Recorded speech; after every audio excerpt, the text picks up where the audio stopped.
Hello to all my world travelers, domestic travelers, and I'm around. Welcome to the outdoors.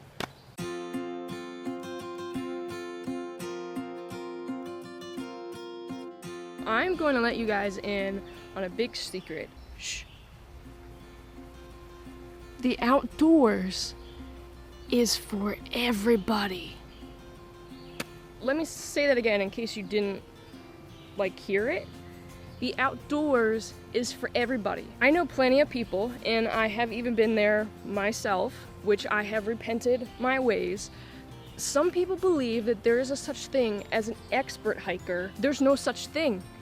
Because you know why? Hiking is walking. That's all it is. All you're doing is putting one foot in front of the other, and maybe you're in a forest, maybe you're on a mountain, maybe you're in the desert, maybe you're, I don't know, on the moon.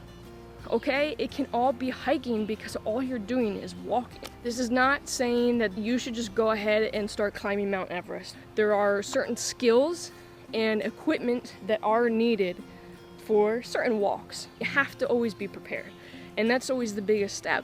But places like this, it's meant for you guys. National parks have even been making wheelchair accessible paths, meaning that people in wheelchairs can also go out and hike.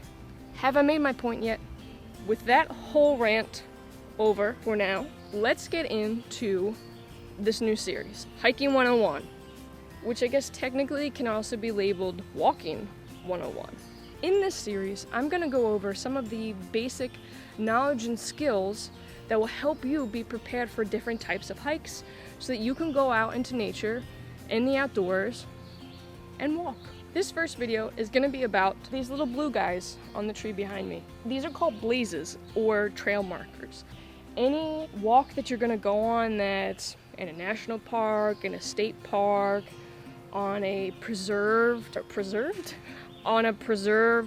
or is part of any sort of maintained trail system, they're gonna have these. Each trail in any sort of given park or area might have a color. Blue, red, yellow, orange seem to be kind of the favorite markers because they're not really a natural color. They're gonna stand out. Sometimes they'll be really nice placards like this. Sometimes they'll just be spray painted on. And normally they're going to be at eye level. Sometimes they're a little tricky to find, and the only thing around is going to be rocks, so they might be on the ground on the rocks. And usually they're placed, every 50 feet or so that you can usually see the next one. Trail markers are important because when you're looking at a map, this is what you're going to be following. You always want to plan out where you're gonna walk in the area that you're adventuring in. So always look at a map beforehand, always know which trails, print out that map, download it on your phone, take a screenshot on your phone. You can always reference that and see where you are, because sometimes the trails might look different on paper than they do in real life. So you always want to have access to something that you can pull up and see, oh, okay, this is the blue trail. This is probably where I'm at this junction. Always have the map and always pre-plan what hike you're going to take. Let's kind of zoom in on this tree and I can tell you how to read these trail markers. The very first thing that you're going to see on, like I said, trees and rocks is usually just a single placard or trail marker. I'll find other ones to show you what it might look like. So I've been walking this way on the trail.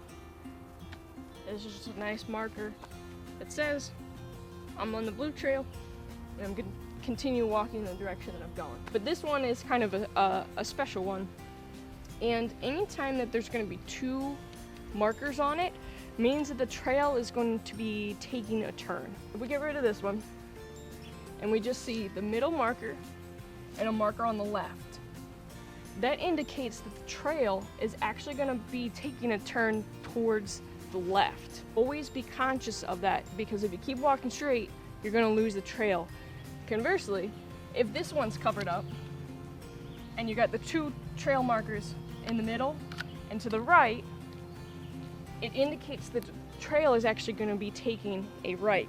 Now this one's special, you don't really see this all too often, but this one essentially means that this trail going this way is kind of an entry point, and this means that the blue trail, which is a loop, is going off to the left and to the right. Usually you might see this trio in that if the blue trail goes left, and then you might see like a red trail marker here, indicating that the red trail goes to the right. So this is the last blaze I wanted to show you. This is going to be the end of the trail marker. And there's some variation. Usually for the end of the trail, you'll either see this equal sign, or sometimes you might see one that's horizontal and one that's vertical. But typically whenever you see a marker that's horizontal, that's going to mean that that trail is now ending at this point. I just wanted to clarify something after the fact, after I did all this filming. I talked about a little bit, but some of these trail markers, they're not always going to be the same. Where trails start and end, like those markers, I've seen some variations, but the layout I've given you should be a really good basis on how to interpret trail blazes no matter where you go. Obviously, feel free to let me know if you've seen differently or you know differently. I'm always up for learning. Just because I'm doing YouTube videos does not mean I know everything and that what I say is the outdoor Bible.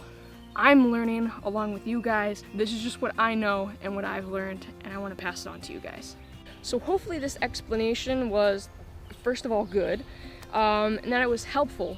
And I really hope that you guys go out into the outdoors and implement this on your next walk out in nature. If you like this video, give it a thumbs up. If you didn't like it, obviously you can give it a thumbs down, but it makes my heart a little sad. Just kidding, I can take criticism. Please subscribe to this channel to make sure that you never miss another video that comes out, and hopefully you'll be seeing more of this. May curiosity forever be your guide, and I'll see you next time.